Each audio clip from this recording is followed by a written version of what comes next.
자, 이번에는 생물 다양성과 보존에 대한 이야기를 한번 해보겠습니다.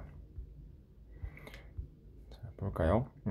자, 생물 다양성이라고 하는 것은 여러 가지를 혼합되어 있는 이야기라고 합니다. 생물 다양성은 일단 종 다양성, 종 다양성, 그 다음에 종 안에서의 유전적 다양성, 그리고 생태계의 다양한 정도를 나타내는 생태계 다양성, 이 세 개를 통틀어서 생물 다양성이라고 하는데요. 우리가 이제 앞으로 다루겠지만 그 크기의 범위에 따른 구분을 조금 하실 필요가 있습니다. 자, 일단 먼저 유전적 다양성인데요. 유전적 다양성은 생물종 내의 유전적 변이를 의미를 합니다. 그러니까 하나의 종 안에서 서로 다른 모습들 있죠. 이렇게 다른 모습들을 우리가 유전적 다양성이다 라고 이야기를 하죠. 자, 이러한 유전적 다양성이라고 하는 것에 대한 이야기가 여기 나와 있는데요. 자, 유전적 다양성이 높은 생물 집단에는 색이나 크기, 모양, 습성 등과 같은 집단 내의 변이가 다양하다. 그러니까 하나의 종 안에서 다양한 모습들이 나타난다, 이런 뜻이고요.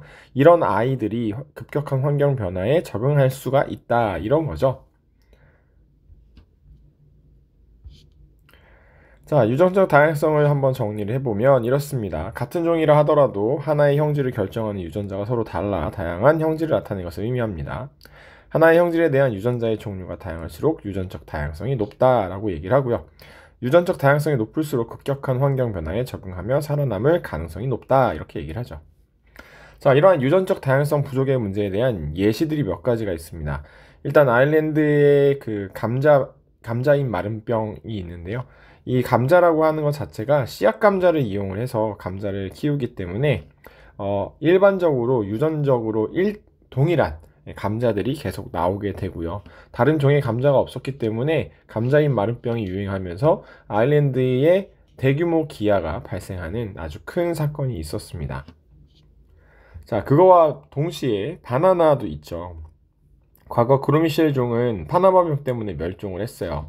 그래서 현재 우리가 먹는 건 캐번디시 종이라고 하는데 이 바나나조차도 지금 현재 씨가 없잖아요. 대부분 씨 없죠. 씨가 있는 바나나는 우리가 먹지 않아요. 그러니까 다시 말해서 얘는 유성생식을 할 수가 없는 구조입니다. 그러니까 이것 때문에 이제 발생하는 신종 파나마병이 발생을 하고 있는데 캐번디시 종이 이제 죽기 시작한 거죠. 그러니까 캐번디시 종밖에 없기 때문에 유전적 다양성이 없다 보니까 멸종을 할 수가 있고, 그 다음에 우리가 이 바나나에 대한 의존도가 생각보다 높다, 그래서 위험하다. 자, 한 가지 품종을 키우는 이유는 뭘까요? 사람이 작물이나 가축을 키울 때 주로 경제적인 측면에서 우수한 한 가지 품종을 키우는 것은 이익을 극대화할 수 있는 방법이기 때문에 당연한 겁니다. 하지만 그만큼 질병의 다양성이 없기 때문에 취약할 수밖에 없다라는 문제가 있겠죠. 자, 이번에는 종다양성을 봅시다. 종다양성이라고 하는 거는 아까 우리가 하나의 종이 아니라 여러 개의 종, 일정한 지역 안에 서식하는 생물 종의 수가 여러 가지고, 그 다음에 고르게 분포한다. 그죠? 적당한 양끼리 서로 존재해야 되는 것이 중요합니다. 여기 보면 먹이사슬이 있는데 먹이사슬이 이렇게 단일한 몇 가지 안 되는 종으로 이루어져 있는 것보다 복잡하게 여러 개의 종으로 이루어져 있을 때 외부의 개입으로 인해서 어떤 하나가 죽더라도 그 먹이사슬이 계속 이어질 수 있다라는 거, 그런 것들이 아주 중요하다라는 거죠. 자, 한 지역의 종 다양성은 생물의 종의 수가 많고 분포 비율이 균등할수록 종 다양성이 높다라고 표현합니다. 자, 종 다양성을 정리해보면 이렇습니다. 일정한 지역에 얼마나 많은 생물종이 고르게 분포하고 서식하는가. 생물종이 많을수록 종의 분포 비율이 균등할수록 높은 종 다양성을 지닙니다. 종 다양성이 높은 생태계가 안정적이라고 얘기하죠. 앞에서의 유전적 다양성과 종 다양성을 구분하실 수 있어야 됩니다.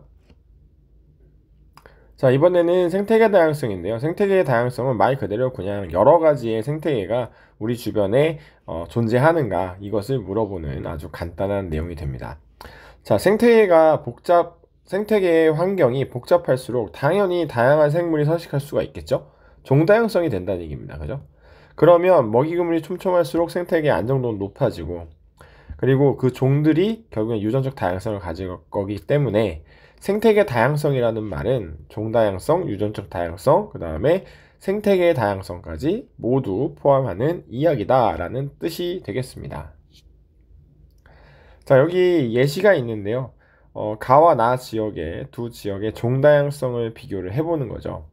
보면은 얼핏 보면 여기에 담비가 없기 때문에 담비가 아니겠죠. 수달인가? 네, 아무튼 저 녀석이 없기 때문에 얘가 더 안정적일 것 같지만 실제로는 여기에 있는 것들이 훨씬 더 종이 다양하죠.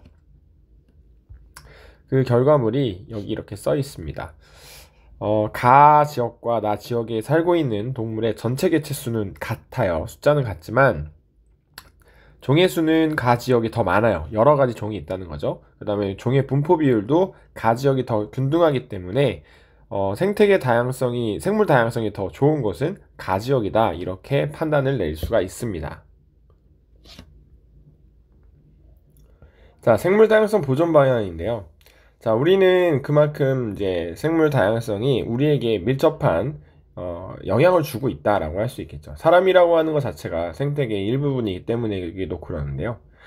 자, 결국에 우리가 이 생물 다양성을 지키기 위해서는 여러 가지 국제 협약을 할 수밖에 없는 상황입니다. 그래서 우리가 여러 가지 국제 협약이 있는데요. 그것들에 대한 내용을 하나씩 보죠. 생물 다양성 협약이라고 하는 것은 생물 자원의 지속 가능한 이용과 생물 자원을 이용하여 얻는 이익의 공정한 분배를 목표로 하고 있습니다. 자, 멸종 위기에 처한 야생동물 국제거래에 관한 협약은 당연히 멸종 위기에 처한 야생동물을 국제무역 규제를 통해서 그것을 제재하자라는 거죠.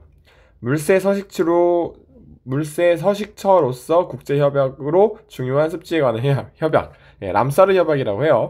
자, 습지 보전을 위한 국제협약으로 1971년 이란 람사르에서 채택되었고요. 우리나라도 여기에 가입을 했죠. 자, 그 다음에 CMS라고 하는 이동성 야생동물 보호협약이라는 게 있습니다. 국경을 넘어 이동하는 야생동물 보전을 위한 국제적 협력을 목표로 하고 있다고 합니다. 자, 이러한 것들을 우리가 이제 생물 다양성 감소 요인과 우리가 이거를 보존하기 위한 방안들을 조금 여러분들 구분하셔야 되는데요. 자, 생물 다양성을 감소시키는 요인은 서식지 파괴와 서식지 단편화라는 게 있습니다.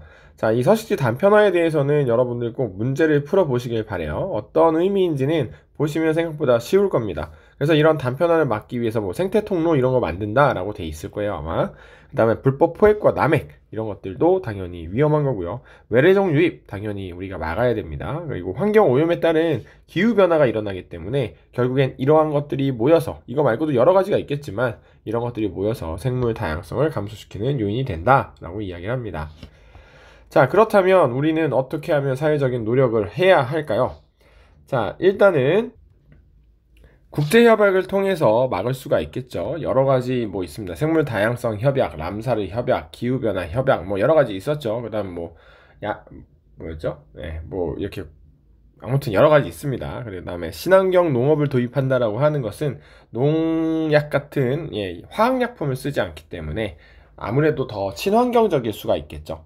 그 다음에 서식지 단편화를 막기 위해서 서식처 단편화를 어느 정도 보완하기 위해서 생태 통로를 설치한다라고 합니다.